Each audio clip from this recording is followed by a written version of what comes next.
I live alone in a one-bedroom apartment on the second floor of an older building. It's not a bad place. Thin walls, weird noises sometimes, but nothing alarming. Or at least that's what I thought. One night around 11 p.m., I was lying in bed scrolling on my phone when I heard my front door open. Not loudly, just the soft click of the lock and the door creaking inward. I sat up immediately and called out, "Hello?" No answer. I got out of bed and walked into the hallway. The front door was closed and locked. I checked it twice. Deadbolt engaged. I told myself I imagined it and went back to bed. About 20 minutes later, I heard it again, this time closer. A shuffle, like bare feet on carpet. I froze and whispered, "Is someone there?" From the living room, a voice replied. "Yeah." It wasn't aggressive, it wasn't threatening. It sounded confused. I said, "Who is this?" There was a pause, then the voice said, "Wait, this isn't my apartment." I grabbed my phone and locked myself in the bedroom. I called 911 while whispering everything I could hear. Through the door, I heard drawers opening, cabinets, someone breathing hard. Then the front door opened and slammed shut. Police arrived 10 minutes later. They told me a man from the building next door had entered through a shared attic crawl space. He'd been sleeping up there and mistook my apartment for his when he dropped down through the ceiling access. What still gets me is this. He answered me like I was the one who startled him.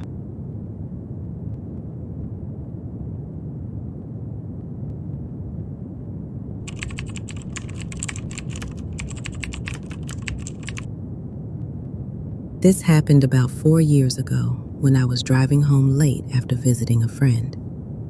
It was close to midnight, and I stopped at a nearly empty gas station off the highway. One pump was working. The lights were flickering. The cashier booth was open, but no one was inside.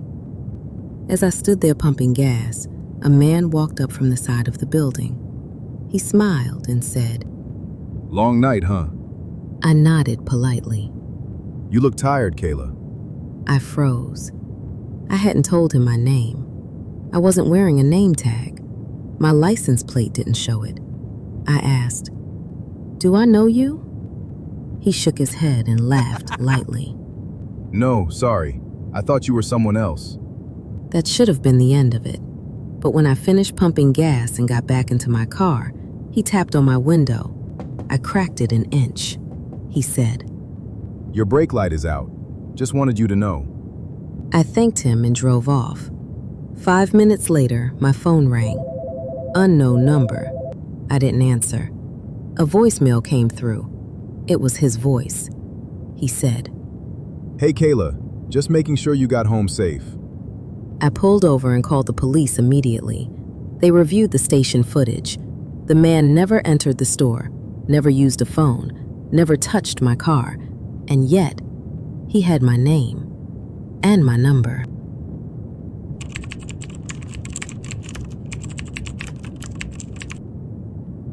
My friend and I were driving back from a concert about an hour outside town. It was late, after midnight, and the roads were empty. About 10 minutes into the drive, we noticed a car behind us. Same distance, same speed. My friend joked, "They're really committed." We laughed. Then we took a turn. So did they. We took another. They followed again. I said, "Okay, that's weird." My friends sped up. So did they. I said, "Pull into that neighborhood." We did. The car stayed on the main road. We both sighed in relief. Then my friend said, quietly, "That's not the same car." Headlights appeared in the rearview mirror again, closer this time. I said, "Don't stop." We drove straight home and pulled into the driveway. The car slowed as it passed, then kept going. The next morning, police knocked on our door. They said a driver had been arrested nearby around 2 a.m. for attempting to force another vehicle off the road. When we described the first car, the one that followed us initially, they went quiet. they said, That car was reported abandoned hours earlier. meaning the second car wasn't following us. It was replacing the first one.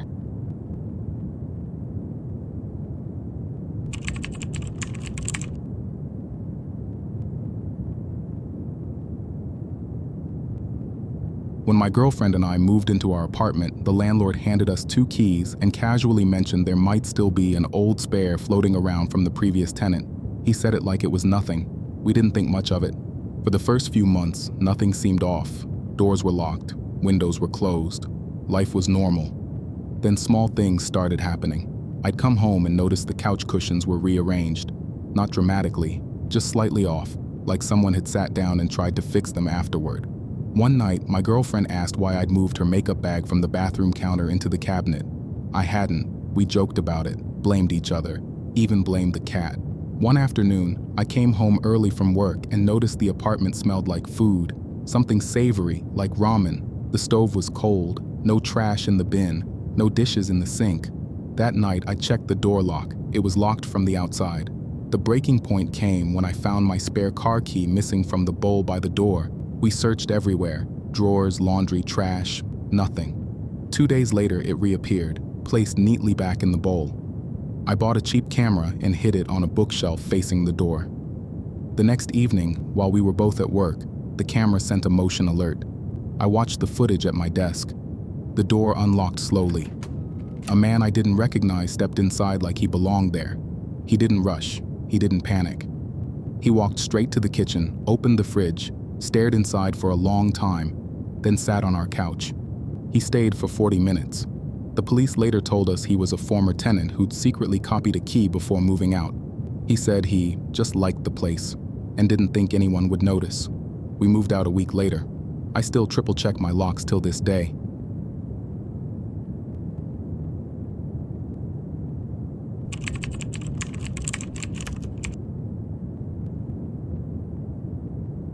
I used to drive rideshare on weekends for extra cash. Nothing fancy, mostly drunk people, airport runs, late-night food runs. Around 1:30 a.m., I got a pickup request in a quiet suburban neighborhood. No streetlights, long driveways, the kind of place where everything feels asleep. The passenger name was just an initial, M. When I arrived, no one was outside. I waited. Just as I was about to cancel, someone opened the back door and got in. I didn't hear footsteps, just the door opening.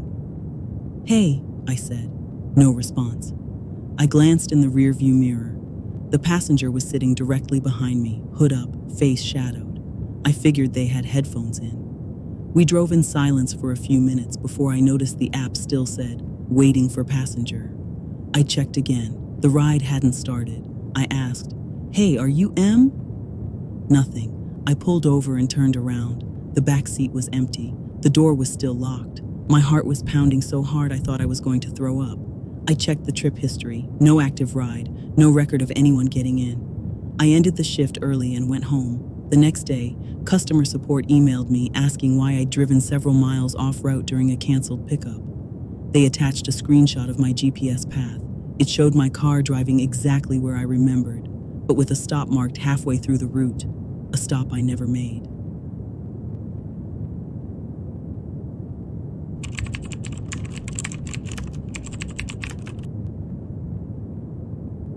I live in a small duplex, thin walls. You hear everything. My neighbor was a single mom with a newborn, and most nights I could hear the baby crying through the wall. "It's okay. Go to sleep. Mommy's here." It sounded like it was coming from my nightstand. I sat up and realized it was coming from my phone speaker. My phone was locked. No apps open. Then I recognized the sound. It was a baby monitor. I checked my Bluetooth settings and saw a connected device I didn't recognize. The name was something generic like Nursery Cam 02. I disconnected it immediately. The next morning I told my neighbor about it. She went pale. She told me she'd bought a cheap baby monitor online and had been hearing another voice come through it late at night, breathing, whispering, sometimes saying her baby's name. She thought it was interference. That afternoon, she unplugged it and threw it away. Neither of us slept well after that. And to this day, I don't leave my Bluetooth on at night.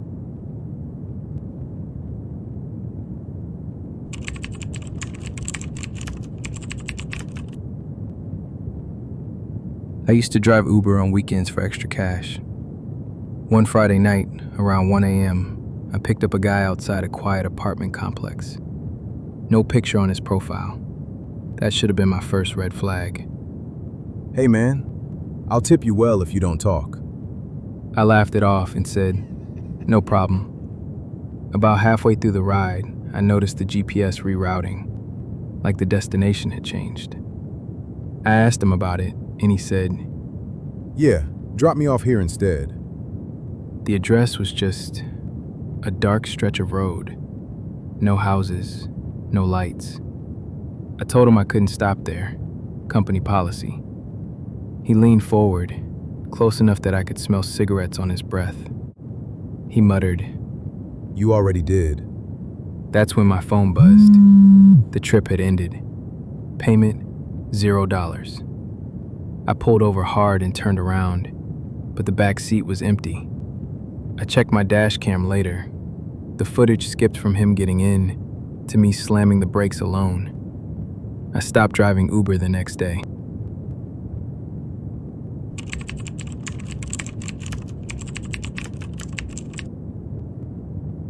I moved into a cheap studio because I needed something fast.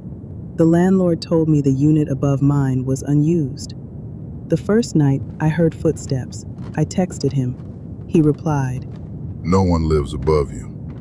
The footsteps continued every night, slow, deliberate pacing, always between midnight and 1 a.m. Sometimes I heard something heavy being dragged. One night, I finally went upstairs. The door to the unit above mine was unlocked. Inside, no furniture, no lights, just dust and a single chair in the center of the room. I was about to leave when I heard breathing, right behind me. I turned around, heart pounding, nothing there. I ran downstairs and packed that same night. A week later, I checked online. The building had a history. That unit had been condemned years ago after a tenant died alone and wasn't found for weeks. The landlord never mentioned that part.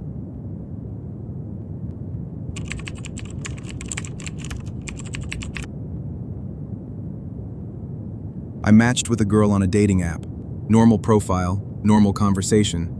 We talked for a week before meeting. Before our date, she texted. You still driving the blue sedan with the dent on the passenger door? I froze. I hadn't told her that. I asked how she knew. She replied. I notice things. At dinner, she kept mentioning places I'd been. Didn't you used to park behind that grocery store? You take the long way home, right? I finally asked her straight up if she'd been following me. She smiled and said, Not following, just nearby. I ended the date early and blocked her when I got home. 2 days later, I found a note under my windshield wiper. It said, You forgot to say goodbye. I sold that car and moved out a month later.